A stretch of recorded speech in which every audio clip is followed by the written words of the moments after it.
Lyric, isn't it? You know, obviously it's the second tune with a lyric of any kind, monosyllabic, supreme, the important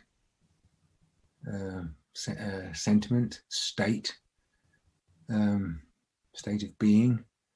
So it was really good. I thought after one of the most important moments in our life, you know, we were kind of we were just underlining what these important moments are based on. So that's one of the things I like about it. I think that's my voice doing love. I've just obviously thrown in the morphogene again or some sample. But I come in at the end doing the high one. That's beautiful. That's right. Yeah, and that was we were. This was in the midst of one of the later jams on that day up the mountain. This was at the top of the mountain, and at the end of a recorded jam, we kind of stood over the edge and started just spontaneously chanting words, part of which became another track that really highlights this moment, that is Virtues. But we had this love moment, and you were chanting. You initiated the chant in the mountain. It was your. Yeah, I did. Yeah, you were the one that started intuitively started doing it, and I joined in. Kind of actually, I remember I joined in just in echo to you in response. You were like, we did a call and response thing. Yeah, I mean, I don't know if it's an echo. It's just that both parts were equally important to me. It was a duet. I would say it became a duet, but alternating, you know.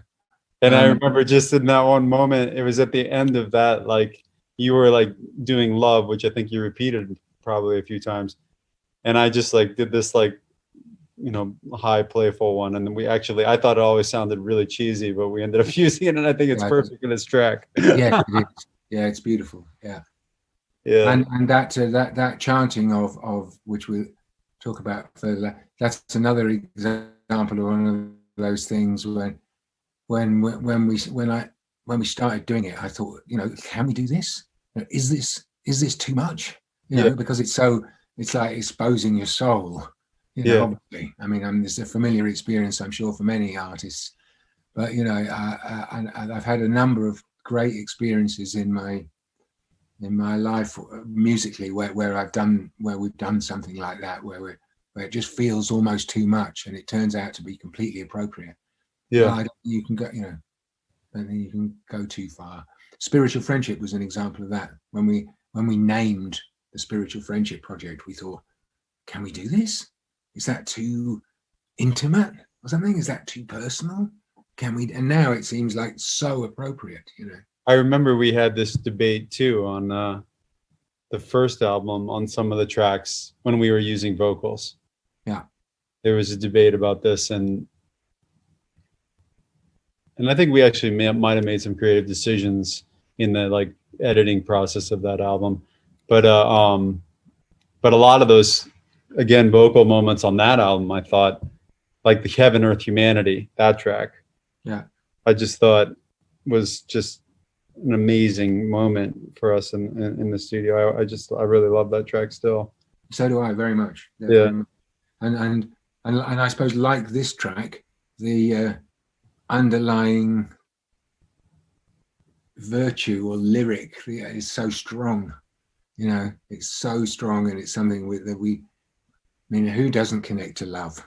Yeah. You know, I mean, but it's especially with our separate and joint quests of spiritual growth, you know, love is clearly a massively important factor in humanity peaceably coexisting with one another. Yeah. So anyway, and that, you know, how important the meditation was on this album, as inspired by you, Chris, and encouraged and inspired by your spiritual. Yeah, both of us. I mean, that was one of the things that bonded us in the beginning, I think, of our working relationship, was our mutual interest in these things. Yeah, and then the wonderful way and I've also found it very. I feel my memory of this album, "A Walk in the Woods," is it was kind of quite often repeated short breaks for meditation, like 5 minutes. You were very good at that at this time. You were like, it doesn't have to be. I know you've done some very long meditation practices, but in the context of us making a record together, very often you would say, "Should we just take a 5 minute? Should we just?" And how nice it was to walk to the other room. Do you remember we set up a little room at the back? I mean, obviously the studio's massive, but one of the rooms down the end became like a little meditation room. We just go in there, complete silence, 5 minutes. What do you think? 5 minutes? Sometimes 10, but very often 5 minutes are great. Like almost like something on the Apple Watch, that pops up. It says take a 5 minute break. Totally. 1 minute pause. Anyway. Yeah, I think especially when you're working, I think that those, like in your regular work life, those short meditation breaks are extremely important. In fact, in the Tibetan tradition, just on a side note, but the Dalai Lama often actually says that like 5 minute meditations are often better than doing like a long meditation in a day. A bunch of short meditations is better. And that I know that in the Tibetan Dzogchen tradition they really emphasize that, like short meditation, so you can kind of carry it through life. Even though I like to do long early morning practices, but but especially to break up the and no, it's just so it's anyway in our relationship and it's so beneficial for the actual process of the workflow. And a lot of those, as we spoke about in the initial interview, were walking meditation breaks. Yeah, wasn't that great? Yeah, and walk in the woods. Partially. Double walk in the woods. I think that's a big part. Walk. The walk in the woods far away from home, and the walk in the woods around the studio. Those are very bonded for me. The local walk in the woods and the distant walk in the woods. We could almost have done the local walk in the woods. Could have been a walk past 2 trees. Yeah. I mean, obviously, it's quite a big, quite a number of trees on your property, but it could have just been 2 trees. That's something intimate about that. Anyway, that's great. I saw a wonderful quote from the Dalai Lama today. Funnily enough, the mind is like a parachute. It works best when it's open. Yeah. That's great. Allegedly, from the Dalai Lama. So what a great thing. One of the great ones. Yeah, what a great one. Anyway. So, but on this track, one of the things I noticed in the beginning that we had spoken about, well, one of the first things I noticed was you could hear in the melody, I think it's the first time on the record, I think, where you really can hear the Leslie in there. Did you notice that? Okay.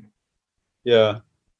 That swirling, grinding, a little bit of the dirtiness of the Leslie, that we had reamped the melody, and you can really hear the kind of the Leslie vibe in there, which I think is really special. I actually had thought, I think one of the cool things about this album is like it's an electronic album, but it has some really interesting kind of influences, like this track and also the opening track. And then also I'm thinking about Bike Wheels. They have these kind of like shoegazer-ish, like ambient melodies. You know what I mean? These like really kind of anthemic, big ambient melodies that are like really beautiful and atmospheric, but also have a little bit of dirt in there, to make them kind of like shoegazery. Yeah. So yeah, no, this reminded me of that. I just thought it was really special that it's really beautiful and light, but it has grit in it, and I always love the grit and the beauty. A little bit of noise in my beauty. When you say reamped, I don't recall what I think of as reamping is doing it after the event, but I think of a lot of the keyboards tones that we built, that we did them at the time, and you performed through the tone with the tone. I definitely remember reamping some of the percussion from the woods.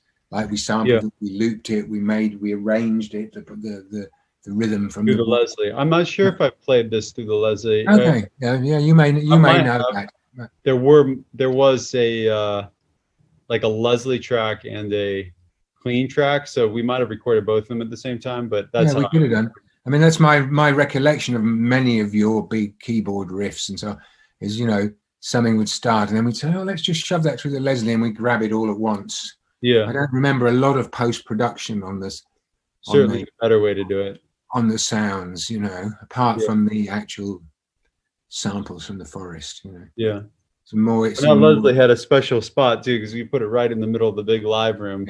Nothing obstructing it. And the two dum dum dum, the two really simple melodies, you know, this book ended with the little light one, and then the other more.